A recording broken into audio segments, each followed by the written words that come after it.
दरभंगा के दानिश लॉज से छापेमारी कर निकली एनआईए की टीम। लॉज के छात्र ने बताया, सभी कमरों के अलावा सभी छात्रों के मोबाइल जब्त कर की जांच। करीब 9 घंटे की छापेमारी के बाद आखिरकार दरभंगा जिले के उर्दू बाजार मोहल्ले के दानिश लॉज से एनआईए की टीम बाहर निकली। एनआईए की टीम ने जाते जाते यहां से कुछ किताबें अपने साथ जब्त कर ले गई। इसकी पुष्टि खुद दानिश लॉज के रहने वाले छात्र ने की है। छात्र ने बताया कि एनआईए की टीम लॉज से सभी कमरों की तलाशी की। इसके अलावा लॉज में रहने वाले सभी छात्रों के मोबाइल को भी अपने पास रख जांच की और जाने से पहले सभी छात्र को मोबाइल लौटा दिया। छात्र ने बताया कि एनआईए की टीम क्या क्या अपने साथ ले गई इसके बारे में ज़्यादा कुछ नहीं देखा, पर एक किताब को जब्त कर एनआईए की टीम जरूर ले गई है। हालांकि वह किताब कौन सी थी और किस छात्र के पास से बरामद हुआ, इसकी सही जानकारी उनके पास नहीं है। इसके अलावा उन्होंने बताया कि जब एनआईए की टीम सुबह लॉज में छापेमारी के लिए पहुंची थी तब वे लॉज में नहीं थे, उन्हें कॉल कर बुलाया गया। यह भी बता दें कि बिहार के दरभंगा में फुलवारी शरीफ मामले में सुबह करीब 6 बजे से एनआईए की टीम दरभंगा पहुंची थी। एनआईए की 2 टीमें दरभंगा पहुंची थी, जिसमें एक टीम दरभंगा के उर्दू बाजार मोहल्ले के दानिश लॉज में छापेमारी कर लॉज के एनआईए के गिरफ्त में आए नूरुद्दीन जंगी के घर से महज कुछ कदम की दूरी पर है। इससे पहले दरभंगा एनआईए की टीम नूरुद्दीन जंगी के घर छापेमारी कर चुकी है, तो एनआईए की दूसरी टीम सिंहवाड़े में छापेमारी कर रही थी। एक करण क्लासेज इंडियाज नंबर 1 अब ज्ञान सरिता पब्लिक स्कूल रोहेलागंज कैदराबाद में हम कराते हैं bank, railway, SSC, CSAT, CTT, management, defence and all other general competition exam की तैयारी। संपर्क करें, हमारा नंबर है 9934849798। दूसरा नंबर है 7633955870।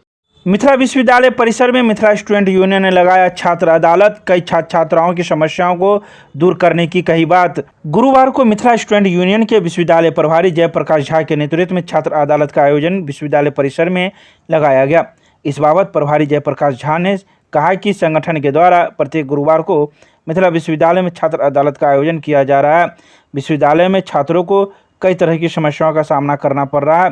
किसी छात्र का रिजल्ट पेंडिंग है तो किसी का रिजल्ट अब्सेंट है, किसी का रोल नंबर इनवैलिड बता रहा है। तो वहीं प्रभात पोद्दार नामक एक छात्र जो एसके कॉलेज से आया है, जिनका रिजल्ट एक पेपर में 60 तो दूसरे पेपर में 67 अंक प्राप्त है, परंतु विश्वविद्यालय के कौन से ऐसे रिजल्ट जारी करता है जिन्होंने टोटल अंक 305 नंबर दे दिया।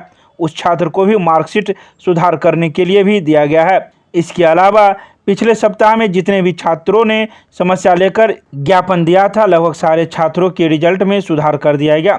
विश्वविद्यालय संगठन मंत्री सुमित कुमार ने कहा कि लगभग करीब 50 से अधिक छात्र का ज्ञापन सौंपा गया, जिसमें ज़्यादातर पार्ट 1 पार्ट 2 के छात्रों का रिजल्ट पेंडिंग की समस्या है। सप्ताह जो लगाए थे तो उसमें 60 स्टूडेंट आए थे। लमसम 35 से 40 स्टूडेंट का समस्या का समाधान कर दिया गया जो एब्सेंट थे, जिनका रिजल्ट पेंडिंग था। लेकिन अभी भी 20 स्टूडेंट का इस विश्वविद्यालय द्वारा स्टूडेंट का काम नहीं किया गया। और पुनः आज जब छात्र अदालत लगाए हैं तो आप देख सकते हैं करीब 3 दर्जन 4 दर्जन स्टूडेंट हमारे पास आए हैं। और आपको देख के आश्चर्य लगेगा जो यह यूनिवर्सिटी छात्रों को किस तरह से मानसिक प्रताड़ना करते हैं। आपको कहना चाहते हैं मीडिया बंधु से, यह यूनिवर्सिटी छात्रों को पागल बनाने के पीछे लग गया है। मामला क्या है? मामला है ये, देखिए स्टूडेंट जब एग्जाम दिए तो एक में आया 60, एक में आया 67। कौन सा नशा करके रिजल्ट जारी किया? 305 हो गया। हम पूछना चाहते हैं कोई ऐसा मूर्ख भी स्टूडेंट जो मेरे मम्मी पढ़ी लिखी नहीं है, और आप मीडिया बंधु ध्यान दे थोड़ा, लेकिन जब उनको हम पूछेंगे 50-50 कितना होगा, 3 बार 50 मिला के कितना होगा, 50-40 कितना होगा, तो बोल देंगे 90 होगा। लेकिन जो ग्रेजुएशन PhD करके आए उनको 67 और 60 305 आता है। तो आप समझ सकते हैं छात्रों का भविष्य किस तरह से इस विश्वविद्यालय में बर्बाद किया जाता है। आप मीडिया बंधु एक ही ना देखे, ये कुछ नहीं है। अभी देख लीजिए एक और स्टूडेंट है जो रघुनंदन चौपाल नाम का, इनका भी सेम कहानी है। एक में 52 आया है और टोटल 97 हो गया। आप मीडिया बंधु कहिए, ऐसे ऐसे मामला को विश्वविद्यालय समाधान नहीं करता है। ऐसे ऐसे समस्या को छात्र कहाँ जाए? छात्र को 50 और 60 मिला के 300 नंबर मिल जाता है, यह मार्कशीट लेके छात्र कहाँ जाएंगे? इसमें सीधा सीधा दोषी है परीक्षा नियंत्रक और कंप्यूटर सेक्शन, क्योंकि परीक्षा संबंधित जो भी रिजल्ट प्रकाशित होगा, जो भी वो परीक्षा नियंत्रक के ऑर्डर से होगा, उन्हीं के इशारा पे यह कंप्यूटर सेक्शन काम करती है। और आप देख सकते हैं जो विश्वविद्यालय के भविष्य के साथ कैसे खिलवाड़ किया जा रहा है। लोगों के पास जो छात्र आया है, तो हम लोग तो एक ही सजेशन देंगे, हम लोगों के पास आए हैं, समस्या का समाधान हम लोग अपने तरफ से करने का पूर्ण प्रयास करते हैं। आप लोगों का भी दायित्व है, स्टूडेंट से हम कहते हैं, यह विश्वविद्यालय जो इस तरह का करता है, ऐसे ऐसे पदाधिकारी को चैम्बर में घुसिए, सवाल कीजिए, और यदि सवाल सही से नहीं देता है, रिजल्ट नहीं जारी करता है, तो कॉलर पकड़ के बाहर खींच लीजिए। मिथिला स्टूडेंट यूनियन, आप मेरा सवाल का मुखिया कुलपति होते हैं, लेकिन यह जज है, इस भी विश्वविद्यालय का मुखिया कुलपति हैं, लेकिन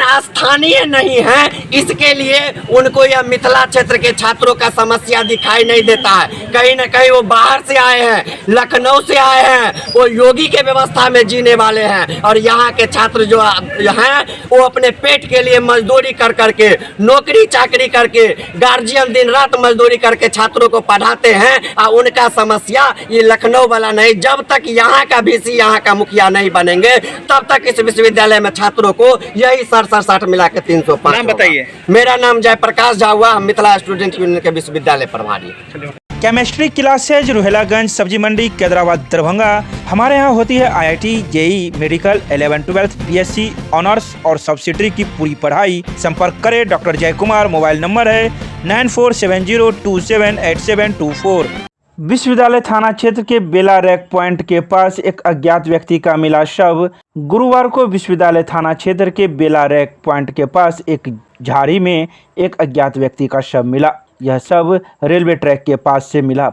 वहीं यह अंदेशा लगाया जा रहा है कि व्यक्ति ट्रेन पर सवार था या फिर यह ट्रैक के पास था, जिस वजह से इसकी मौत हो गई है। वहीं पुलिस अब इस मामले की छानबीन में जुट गई है कि आखिर यह व्यक्ति कहाँ का है और यह कैसे यहाँ पहुँचा। गौरतलब है कि शव 2-3 दिन से ज़्यादा होने की वजह से उसके शरीर से बदबू आने लगी थी, जिसके बाद विश्वविद्यालय थाना पुलिस ने शव को अपने कब्जे में लेकर पोस्टमार्टम के लिए DMCH भेज दिया। अज्ञात लाश नवयुवक का 20-22 बरस के करीब था। इसका लाश जख्मी हालत में था, पैर में घाव था उसको। पहले से लगता था कि मानसिक रोग से बीमार हो या जो भी हो। लाश बरामद हुआ है। कहाँ भेजें लाश को? तो DMCH में भेजा गया है पोस्टमार्टम के लिए। पोस्टमार्टम के लिए। क्या उसकी पहचान हुई है? पहचान के लिए अभी उसको रखा जाएगा पोस्टमार्टम के बाद। कितने दिन रखा जाता है? 72 घंटा के लिए अनुरोध किया गया है। कहाँ से लाश मिला है? लाश मिला है तो रैक पॉइंट के 3 नंबर जो रेलवे ट्रैक है उसके पूरब में था, झाड़ी में। क्या लगता है? लगता है बीमार स्थिति में था, घायल जख्मी था, पैर में घाव था बहुत गंभीर, उसमें कीड़ा उड़ा भी फरा। कब का लाश लग रहा है? लोगों का कहना है कि तो कल वो देखा था वहाँ पर, ट्रेन से लोग उतार दिए थे। विश्वविद्यालय थाना के SI हैं।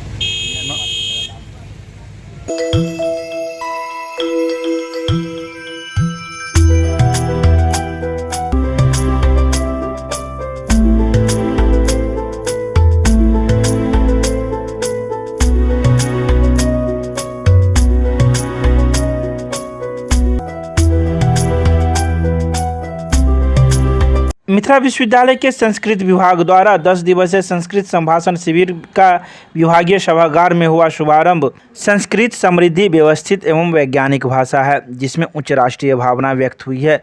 यह जीवंत भाषा है जो देवताओं एवं मृतात्माओं के आवाहन का एकमात्र माध्यम है। ये बातें संस्कृत विश्वविद्यालय के स्नातकोत्तर वेद विभागाध्यक्ष डॉक्टर विनय कुमार मिश्र ने मिथिला विश्वविद्यालय के स्नातकोत्तर संस्कृत विभाग के तत्वाधान में आयोजित 10 दिवसीय संस्कृत संभाषण शिविर के उद्घाटन सत्र में मुख्य अतिथि के रूप में कही। बुधवार को आयोजित इस शिविर के उद्घाटन में उन्होंने यह भी कहा कि संस्कृत ज्ञान विज्ञान का स्रोत है, वह संजीवनी विद्या है जो मानव जीवन के विकास एवं संचालन में समर्थ है। संस्कृत की वैज्ञानिकता सर्वत्र व्याप्त है। संस्कृत में जैसा बोला जाता है वैसा ही लिखा जाता है। उन्होंने कहा कि संस्कृत संभाषण से संस्कृत का ज्ञान एवं साहित्य में युवाओं की रुचि बढ़ेगी। वहीं इस अवसर पर कई अन्य गणमान्य लोग भी मौजूद थे, जिन्होंने अपनी अपनी बातें इस संस्कृत संभाषण शिविर के उद्घाटन के मौके पर रखी। वहीं आए अतिथियों को पाग एवं चादर के साथ सम्मानित किया गया एवं दीप प्रज्वलन कर कार्यक्रम की शुरुआत की गई। डॉक्टर साधना शर्मा जी आज स्नातकोत्तर संस्कृत विभाग ललित नारायण मिथिला विश्वविद्यालय दरभंगा के तत्वाधान में 10 दिवसीय संस्कृत संभाषण शिविर के इस उद्घाटन सत्र में उपस्थित तमाम मंचस्थ अतिथियों का, सभागार में उपस्थित प्रतिभागियों का मैं हार्दिक स्वागत एवं अभिनंदन करता हूं।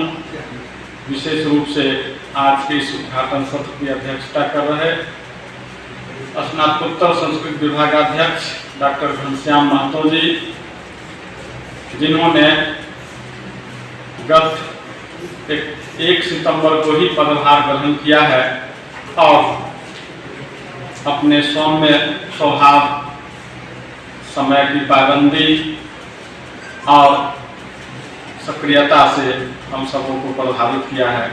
उनका तमाम प्रतिभागी की ओर से मैं हार्दिक स्वागत और अभिनंदन करता हूं। आज के इस उद्घाटन सत्र के मुख्य अतिथि स्नातकोत्तर वेद विभागाध्यक्ष संस्कृत विश्वविद्यालय से डॉक्टर विनय कुमार मिश्र सर का मैं स्वागत अभिनंदन करता हूं। सर बहुत ही सरल स्वभाव के विद्वान शिक्षक हैं, जिन्हें देखकर बात कर जिनसे हम लोग को काफ़ी सीखने का मौका मिला है दरभंगा क्षेत्र में, और इनके छात्र को भी हम लोग देखे हैं, शिक्षक बने हैं, शोधार्थी बने हैं। इनका प्रभाव हर एक पर पड़ा है। इस प्रोग्राम के अंतर्गत सरल एवं संक्षेप रूप में संस्कृत के प्रचार प्रसार कैसे होगा, उससे संबद्ध यहाँ पर प्रोग्राम रखा गया था। इस शिविर का आयोजन किया गया था और इसमें जब लोग सब जुड़ेंगे, इस प्रकार के प्रोग्राम और कराने का प्रयास करेंगे हम लोग, और जब लोग आएंगे यहाँ पर जुड़ेंगे तो संस्कृत का क्षेत्र व्यापक होगा। इससे अंत में संस्कृत पुनः मातृभाषा का रूप लेने के योग्य हो जाएगी। इससे जितने पुस्तकें हैं संस्कृत भाषा में, उसको पढ़ने में, समझने में सुविधा होगी। कितने दिनों का है ये 10 दिनों का प्रोग्राम है, जो कि प्रत्येक दिन 2 बजे से 3:30 बजे के बीच चला करेंगे, जो 8 तारीख अर्थात आज से लेकर के 17 तारीख तक होगा। कितने प्रतिभागी रहेंगे इसमें 80 से ज़्यादा है प्रतिभागी का जो इनरोलमेंट हो चुका है, रजिस्ट्रेशन हो चुका है, और ऐसे सब मिलाकर लगभग अभी लगता है कि 100 से कम नहीं है, अभी भी हो ही रहे हैं रजिस्ट्रेशन हो रहा है। उद्देश्य क्या रहा कार्यक्रम कार्यक्रम का उद्देश्य है कि भाषा को सामान्य जन की भाषा बनाना, ये मुख्य उद्देश्य है। नाम बता दीजिए। मेरा नाम डॉक्टर घनश्याम महतो। मिथिला विश्वविद्यालय में स्नातक तृतीय खंड की परीक्षा फॉर्म भरने को लेकर परीक्षा नियंत्रक के कार्यालय के बाहर उमड़ी छात्र छात्राओं की भीड़, पुलिसकर्मी थे मौजूद। गुरुवार को परीक्षा नियंत्रक कार्यालय के बाहर छात्र छात्राओं की भीड़ उमड़ पड़ी। ये छात्र छात्राएं स्नातक तृतीय खंड की परीक्षा फॉर्म भरने को लेकर आए हुए थे। बता दें कि विश्वविद्यालय के द्वारा 2 दिन का समय दिया गया था। ऐसे छात्र छात्राएं जिनका फॉर्म भरने में कोई त्रुटि हो गई हो या फिर उनका फॉर्म भरना छूट गया हो, ऐसे छात्र छात्राएं परीक्षा फॉर्म भर सकते हैं और 12 सितंबर से होने वाले परीक्षा में शामिल हो सकते हैं। इसके लिए विश्वविद्यालय थाना से पुलिस भी मंगाई गई थी, जो शांति व्यवस्था को कायम रख सके। वहीं परीक्षा नियंत्रक ने कहा है कि जिनका फॉर्म आज भराना था वो भराएगा, उसके बाद उनका एडमिट कार्ड इशू किया जाएगा, क्योंकि समय बहुत कम है और 12 सितंबर से इसकी परीक्षा ली जानी है। तो वहीं कई अन्य छात्राएँ भी पहुँचे थे जिन्हें पार्ट 2 एवं पार्ट 1 के रिजल्ट की पेंडिंग या फिर किसी अन्य कारण को लेकर पहुँचे थे। एग्जामिनेशन कंट्रोलर के पास समस्या ये है कि मैं 18-21 की छात्रा हूँ। मैंने पिछले वर्ष द्वितीय खंड का एग्जाम दिया था, लेकिन उसका रिजल्ट यूनिवर्सिटी की गड़बड़ी के कारण गड़बड़ आया। बावजूद उसके मैंने फिर से एग्जाम दिया, लेकिन उसका रिजल्ट 1 साल एग्जाम का हो चुका है, अभी तक रिजल्ट नहीं आया है। हर पार्ट का रिजल्ट आने के बावजूद भी अभी तक हम यूनिवर्सिटी का चक्कर लगा रहे हैं। समस्या कहाँ उत्पन्न? समस्या ये हो रहा है कि रिजल्ट नहीं आ रहा है सेकेंड पार्ट का, जिसके कारण थर्ड पार्ट का रिजल्ट अभी तक अटका हुआ है। और ये इसका 1 साल करीब हो चुका है, 1 साल से चक्कर लगा रहे हैं। कितने बार आवेदन दे चुके हैं? आवेदन मैंने एक बार कॉलेज में भी दिया था और यहाँ पे चौथी बार। डाटा सेंटर की गड़बड़ी है, लेकिन गड़बड़ी क्या है तो सब देख ही रहे हैं क्या गड़बड़ी है। इन लोगों की लापरवाही की वजह से हम लोग भुगत रहे हैं। किस कॉलेज से हैं? एमएलएसएन कॉलेज। क्या नाम है? लेखा। कोई समस्या नहीं है मेरे साथ, आसानी से हम फॉर्म भर रहे हैं, प्रक्रिया से चल रहे हैं, किसी भी तरह की कोई दिक्कत नहीं है। यही है बस, हो गया। क्या चीज़ का फॉर्म भर? 3rd ईयर का एग्जामिनेशन फॉर्म भरना है सर। कब से है उसका एग्जाम? 19 तारीख से सर। इससे पहले नहीं भराया हुआ था? ये एक्स स्टूडेंट है सर हम। X student. अच्छा, कहाँ से आए हैं? सीतामढ़ी जिला से हैं, चंदौना कॉलेज से। नाम बताइए। Ajit Kumar sir. BA BSc BCom सत्र 2019-22 का जो हम दीर्घीकृत तिथि कुलपति महोदय के आदेश से दिए थे, उसका आज अंतिम दिन है और काफ़ी भीड़ रहने की संभावना है। इधर उधर उच्छृंखल नहीं हो जाए और अशांति का वातावरण नहीं हो, इसलिए पुलिस को भी मंगा लिया गया ताकि सभी छात्र जो छूटे हुए हैं वो सही ढंग से और काउंटर पर जाकर अपना फॉर्म जमा कर लें, उनका फॉर्म भर जाए। कोई छात्र फॉर्म भरने से वंचित ना रहे। नहीं, खाली पार्ट 3 के ही छात्र। किसी के पास और कोई समस्या? पार्ट 3 के छात्र हैं और किसी का जो पेंडिंग उंडिंग वाला है वो लोग अपना एप्लीकेशन दे रहे हैं, उनका हम पर डे के हिसाब से क्लियर कर रहे हैं। मेरे पास में डाटा भी आ रहा है। मैं एक ये देखिए, ये पूरा पेंडिंग क्लियर है। ये देखिए, तो ये छात्र अब मेरे पास में नहीं आएंगे, ये नहीं आएंगे तो इतना भीड़ तो घट गया। कितने समस्या अभी चलती रहेगी जब तक कि इसका निराकरण नहीं हो जाएगा। डाटा मिसिंग था, उस डाटा मिसिंग के कारण रिजल्ट जो है वो एब्सेंट और प्रमोटेड में चला गया। हम लोग डाटा खोज करके उसका रिजल्ट कर रहे हैं, जो भी दिखाएं हम आपको, उतना रिजल्ट हो गया। छात्र हित का काम कर रहे हैं तो पुलिस क्यों आई है? अरे बताए नहीं, आज अंतिम दिन है, भारी भीड़ होने की संभावना है। स्थिति को पैदा हो गई और लड़के और लड़कियां दोनों ना जमा होंगे काउंटर पर, तो किसी भी प्रकार का अप्रिय घटना नहीं होगी। ये तो हमको एहतियात बरतनी होगी। मिथिला विश्वविद्यालय में समस्तीपुर कॉलेज समस्तीपुर के शैक्षणिक प्रशासनिक अराजकता के खिलाफ पहुंचे छात्राएं कुल सचिव से मिलकर रखी बातें। समस्तीपुर कॉलेज समस्तीपुर के मनोविज्ञान विभाग के कमरा को विभाग एवं छात्रों को बिना बताए हुए दूसरे विभाग को हस्तगत कर दिए जाने एवं शैक्षणिक प्रशासनिक अराजकता के खिलाफ गुरुवार को दर्जनों छात्राएं मिथिला विश्वविद्यालय के कुल सचिव से मिलकर ज्ञापन सौंपा। ज्ञापन में कहा कि शैक्षणिक प्रशासनिक अराजकता को दूर करने एवं मनोविज्ञान विभाग का कमरा वापस करने, समस्तीपुर कॉलेज समस्तीपुर के प्रभारी प्रधानाचार्य को स्थानांतरण करने सहित पढ़ाई सुचारू रूप से संचालित हो, इसको लेकर कुल सचिव प्रोफेसर मुश्ताक अहमद को ज्ञापन सौंपा। ज्ञापन सौंपने के दौरान प्रशांत कुमार, रवि कुमार, मुन्ना कुमार, विभा कुमारी, नेहा कुमारी, कन्हैया कुमार, सुजाता कुमारी, आनंद कुमार, निक्की कुमारी, नीलम कुमारी, मनीषा कुमारी, त्रिलोक सदा, रोशन राज सहित कई छात्राएं मौजूद थे।